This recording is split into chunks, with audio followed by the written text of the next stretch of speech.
Fortified bunker था और उसमें कितना किचन, फुल फ्लेज किचन था।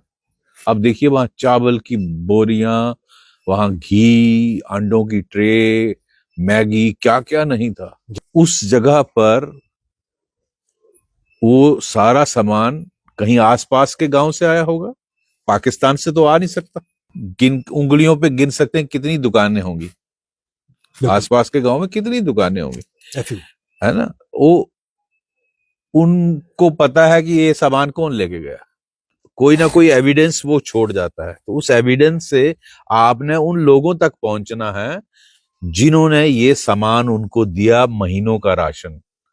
और वो उतने ही गद्दार हैं, जयचंद हैं, जितना टेररिस्ट है।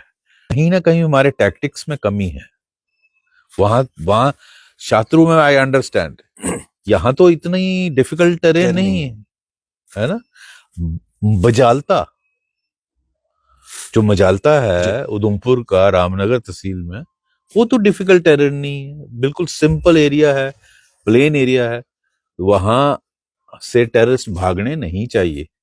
नमस्कार, संवाद के एक नए अंक में एक बार फिर आप सभी का स्वागत है। जम्मू कश्मीर के राजनीतिक और खासकर स्ट्रेटजिक परिदृश्य की अगर बात करें, पिछले कुछ समय से लगातार जम्मू कश्मीर में, खासकर जम्मू संभाग में विभिन्न स्थानों पर आतंकियों के साथ मुठभेड़ हो रही है। लेकिन हरियाणा की बात है कि एनकाउंटर तो शुरू होता है, लेकिन आतंकी अंधेरे का फायदा उठा के निकल जाते हैं। छात्रों की अगर बात करें तो छात्रों में परसों से जो एनकाउंटर चल रहा था, जिसमें स्पेशल फोर्सेस के एक जवान ने वीरगति पाई, लेकिन ये प्रतीत हुआ है कि आतंकी एक बार फिर सुरक्षा एजेंसीज को गच्चा देके निकल चुके हैं। लेकिन सबसे चौंकाने वाली बात, जो वहां से स्टॉकिंग्स मिली है, लगभग ये माना जा रहा है कि 5 से 6 महीने की रसद आतंकियों की उस बंकर से मिली है। और कुल मिलाकर एक बड़ा प्रश्न यहाँ पर उत्पन्न हो रहा है कि क्या कारण है कि आतंकियों से कांटेक्ट तो हो रहा है, लेकिन आतंकियों को उनके अंजाम तक नहीं पहुंचाया जा रहा। इन सब मुद्दों पर बात करने के लिए हमारे साथ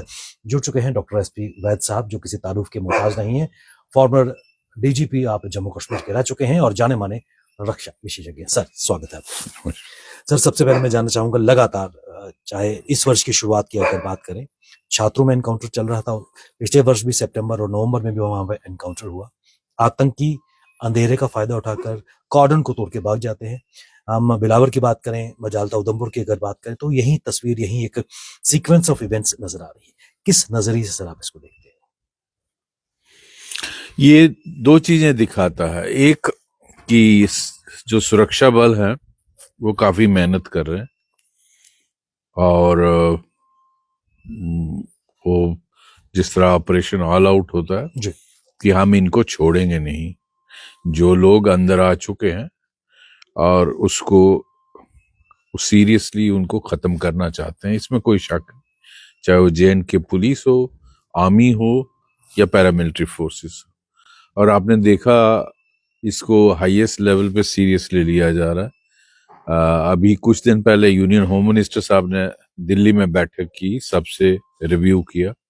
उसके बाद यहाँ यूनियन होम सेक्रेटरी को भेजा, उनके साथ डायरेक्टर IB थे, सभी CAPF के चीफ थे, उनके साथ इंडिविजुअल लेवल पे बात हुई। और फिर सभी DGP JNK से, आर्मी से, CRP, BSF, सभी से उनकी मुलाकात हुई। और वो भी एक किस्म का जायजा ही उन्होंने लिया कि कहाँ कहाँ टेररिस्ट हैं, उनको कैसे न्यूट्रलाइज किया जाए। ये दिखाता है कि भारत सरकार और स्टेट की एडमिनिस्ट्रेशन कितनी सीरियस है। लेकिन कल जो, पहले हम कल वाली बात करते हैं, जो शात्रु में हुआ। शात्रु का ये 12,000 फुट का एरिया बहुत ही डिफिकल्ट एरिया है। मैं जहां तक टेरेन को समझ पाता हूं, वो इवन जब पीक टेररिज्म डोडा में था, शात्रु का एरिया बहुत बुरा इलाका माना जाता है। कनेक्टिविटी नहीं है, इतनी हाइट पे थिक जंगल है, घनी ग्रोथ है, अंधेरा है, बहुत सारी डिफिकल्टीज। और ठंड कितनी होगी 12,000 फुट पे, वहां बर्फ गिरी है, धुंध होगी, ये सारी डिफिकल्टीज हैं। और उसमें अनफॉर्चुनेटली हमने स्पेशल फोर्सेस का एक जवान को खो बैठे हम, और 7-8 शायद जख्मी हुए। जी। देखो, ग्रेनेड ऊपर से, अगर ऊपर एक फोर्टिफाइड बंकर में वो बैठे हैं और वहां से ग्रेनेड मारेंगे टेररिस्ट, तो उसमें से बचना मुश्किल होता है, और इसीलिए हमारी कैजुअलिटी हुई। लेकिन मैं बात करूंगा बेसिक्स की। जी। अब जो हुआ वो निकल गए, क्या प्रॉपर कार्डन नहीं लगा, क्या उसको ऊपर से कवर करना जरूरी था? अगर वो हाइट पे थे, उसको ऊपर से कवर करना जरूरी था ताकि वो एस्केप नहीं कर सकते। लेकिन जब उसमें अब वो निकल गए, उस मुद्दे पे नहीं जाते, उस पे हम बाद में आते हैं। लेकिन जो वहां रिकवरी हुई, मैं वीडियो देख रहा था, कितना फोर्टिफाइड बंकर था, और उसमें कितना किचन, फुल फ्लेज किचन था। अब देखिए, वहां चावल की बोरियां, वहां घी, अंडों की ट्रे, मैगी, क्या क्या नहीं था, चाय का सामान, गैस, चूल्हा। अरे भाई, और उस जगह पर वो सारा सामान कहीं आसपास के गांव से आया होगा, पाकिस्तान से तो आ नहीं सकता। ये मेरी बात आप मानते हैं? इतना सामान पाकिस्तान से तो कोई टेररिस्ट नहीं रहा, वो हम में ही कोई जय चंद है जिसने दिया। अब मैं आऊंगा कि अगर आप, जो मेरी तरह पुराने लोग हैं, वो जानते होंगे पुराने जमाने में जब कत्ल होता था ना, तो वहां एसएचओ या सर्कल इंस्पेक्टर जाता था, हफ्ता 10 दिन वहां कैंप करता था अपनी फोर्स लेके, और आसपास के वहां के गांव के लोगों को, सबको इकट्ठा करके सबसे बारी बारी पूछता था। अब मैं वो पुलिस वाली लैंग्वेज नहीं यूज करना चाहता। फिर वो उन्हीं में से बात निकलती थी कि कत्ल किसने किया। अब इतना बड़ा राशन जो है, वो वहां उंगलियों पे गिन सकते हैं कितनी दुकानें होंगी, आसपास के गांव में कितनी दुकानें होंगी, है ना? वो उनको पता है कि ये सामान कौन लेके गया, उसको ट्रैक डाउन किया जाता है। जो सामान लेके गया उसको किसने कहा। तो ये मैं तफ्तीश की बात कर रहा हूं, दिस पुलिस की बेसिक तफ्तीश है। ये चीज करनी चाहिए, जो बेसिक पुलिसिंग है, अगर हम वो नहीं करेंगे, ये आर्मी का काम नहीं है, ये सीआरपी नहीं कर सकती, ये पुलिस को करना है। और वहां और क्या क्या चीजें मिली हैं, उनसे क्या क्लू मिल सकता है। इन्वेस्टिगेशन यही है ना, कि कोई ना कोई एविडेंस वो छोड़ जाता है, तो उस एविडेंस से आपने उन लोगों तक पहुंचना है जिन्होंने ये सामान उनको दिया, महीनों का राशन, और वो उतने ही गद्दार हैं, जयचंद हैं, जितना टेररिस्ट है। उनके साथ ट्रीटमेंट वही होना चाहिए जो टेररिस्ट के साथ है, और वहीं उसको उसको पेड़ पे टांग के उसकी धुनाई होनी चाहिए। कैसे नहीं पता चला, जब तक OGW जो नेटवर्क है, इसको नहीं तोड़ोगे, टेररिस्ट तो पाकिस्तानी है, वो यहां आकर इस तरह का गदर मचा रहे हैं।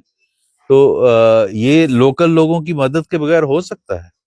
वो कौन है, वो आइडेंटिफाई करना मेरा मानना है कि लोकल पुलिस की प्राइमरी रिस्पॉन्सिबिलिटी है। अब आते हैं इस जो आपने बाकी के एनकाउंटर काउंट किए। देखिए, मैं भी इसी इलाके का रहने वाला हूं, पुलिस अफसर तो था ही। Kathua, even in peak terror militancy में, कठुआ में एक छोटी सी फेज टेररिज्म की रही, ज्यादा वहां चला नहीं, क्योंकि वहां के लोग हाईली सिक्योरिटी फोर्सेस के साथ मिलकर काम करने वाले हैं। और इस तरह का पिछली 3 बार वहां से टेररिस्ट भाग गए, तो कहीं ना कहीं हमारे टैक्टिक्स में कमी है। वहां शत्रु में आई अंडरस्टैंड, यहां तो इतनी डिफिकल्ट टेरेन नहीं है ना। बजालता जो मजालता जी। है उधमपुर का रामनगर तहसील में, वो तो डिफिकल्ट टेरेन नहीं है, बिल्कुल सिंपल एरिया है, प्लेन एरिया है, वहां से टेररिस्ट भागने नहीं चाहिए। बसंतगढ़ में 2-3 बार कांटेक्ट हुआ, वहां से भाग गए। तो मुझे लगता है इट इज टाइम कि हम इंट्रोस्पेक्ट करें, हम अंदर झांकें कि हम क्या कमियां हैं। ये सारे जितने भी ऑपरेशंस हुए हैं पिछले ये 7वीं 8वीं बार हो रहा जी। है, इन सबको एनालाइज करना चाहिए विद दी फील्ड ऑफिसर्स कि क्या कारण था। एक एक को डिस्कस करना चाहिए ऑपरेशन के बाद। कहते हैं ना, ऑपरेशन लॉन्च करने के बाद पहले ब्रीफिंग होती है, ऑपरेशन खत्म होने के बाद डीब्रीफिंग होनी चाहिए। तो at the level of the district SP, at the level of range DIG, बैठ के अपने अफसरों के साथ जो मौके पे गए हैं, एसटीएफ के अफसर हैं, एसएचओ हैं, एसडीपीओ हैं, डीएसपी ऑपरेशंस हैं, उनके साथ बैठ के कि इसमें क्या, किस वजह से टेररिस्ट भागे, क्या आपका कार्डन ठीक नहीं लगा, क्या जो भी कारण है उसको एनालाइज करना, ताकि अगली बार जब एनकाउंटर हो वो ना मिस्टेक ना हो। यहाँ के लोगों को बड़ा अजीब लगता है कि इस इलाके में, खासकर बिलावर के इलाके में, मजालता के इलाके में और बसंतगढ़ के इलाके में टेररिस्ट नहीं भागने चाहिए। ठीक है, किश्तवाड़ शात्रू की पहाड़ियां 12,000 फुट बहुत डिफिकल्ट है। तो मेरा तो व्यू ये है, मैं वहां मौके पे तो था नहीं, लेकिन एज ए पुलिस ऑफिसर मैं समझता हूं ये चीज करनी चाहिए। डॉक्टर साहब, इसमें कोई दो राय नहीं है कि एक तवील एक्सपीरियंस जम्मू कश्मीर को लेकर, जम्मू कश्मीर के सिक्योरिटी परिदृश्य को लेकर आपका रहा है, और क्या आपको लगता है कि पिछले कुछ समय से जो आतंकी हैं उन्होंने अपना मॉडस ऑपरेंडी में बदलाव लाया है? पहले उनका मेन फोकस छुपने का अर्बन और रूरल बेल्ट हुआ करता था, लेकिन अब उस मॉडस ऑपरेंडी में उनका एक बदलाव, खासकर अब वो जंगल और नेचुरल केव्स और इस तरह का छुपने का स्थान ढूंढ रहे हैं। नो डाउट, इसमें कोई शक नहीं। They are special force trained people in Pakistan. इनको स्पेशल ट्रेनिंग है जंगल वारफेयर की, इनको स्पेशल ट्रेनिंग है माउंटेन वारफेयर, इनके पास बहुत ही सोफिस्टिकेटेड अमेरिकन M4 टाइप की राइफल्स हैं, टेलीस्कोपिक विजन है, उसमें नाइट विजन है, इनके पास स्टील बुलेट्स हैं, इसमें कोई शक नहीं। तो सिनेरियो पहले जैसा नहीं है, फिर भी मुझे लगता है हमें अगर एक बार घेरे में आ जाए, फिर ये जो वेपन है, ये आपको कैजुअलिटी इन्फ्लिक्ट कर सकते हैं, लेकिन उनको बचने में नहीं बचा, उनको भागने में सक्षम नहीं करते। तो हमें अगर अपना टैक्टिक्स को रिव्यू किया जाए कि कहाँ गलती हो रही है, ये नहीं होना चाहिए, यानी गलती एक बार 2 बार, this is 6th or 7th time, तो ये हमें at the senior level review करना चाहिए। ये मेरा सुझाव है। हाँ, ये बहुत चैलेंजिंग है, और खासकर जम्मू के पहाड़ी इलाके में, रजौरी हो, पुंछ हो, किश्तवाड़ हो, भद्रवाह हो, शात्रू का डोडा का इलाका हो, बनिहाल का इलाका हो, और यहाँ लेकिन पहली बार तो टेररिज्म हुआ नहीं। मैं जब आईजी जम्मू था, यहाँ बहुत टेररिज्म था। 2004 में मैं आईजी था, तो ये पूरा इलाका भरा हुआ था। हम इसको लेट 90s में हमने देखा कितना टेररिज्म था, किस तरह से ये सारा इलाका फ्री किया गया, और कश्मीर से जम्मू में because of less connectivity, because of क्योंकि कश्मीर में एक गांव 4 जगह से सड़क आती है, यहाँ एक ही सड़क पूरे डिस्ट्रिक्ट की होती है, तो आपको पैदल ही चलना है, आपको हाइट्स पे चलना है। तो यहाँ जो है ये डिफिकल्ट टेरेन है, यहाँ ब्लड शेड ज्यादा होता है, और पहले भी हुआ है, लेकिन फिर भी JNK पुलिस ने आर्मी के साथ और CAPF के साथ मिलके टेररिज्म को यहाँ खत्म किया था। लेकिन अब ये इन्होंने नई फेज शुरू की है पिछले 2 सालों से, तो ये नई डायनामिक्स है, इसको हमें उस उन्हीं की जबान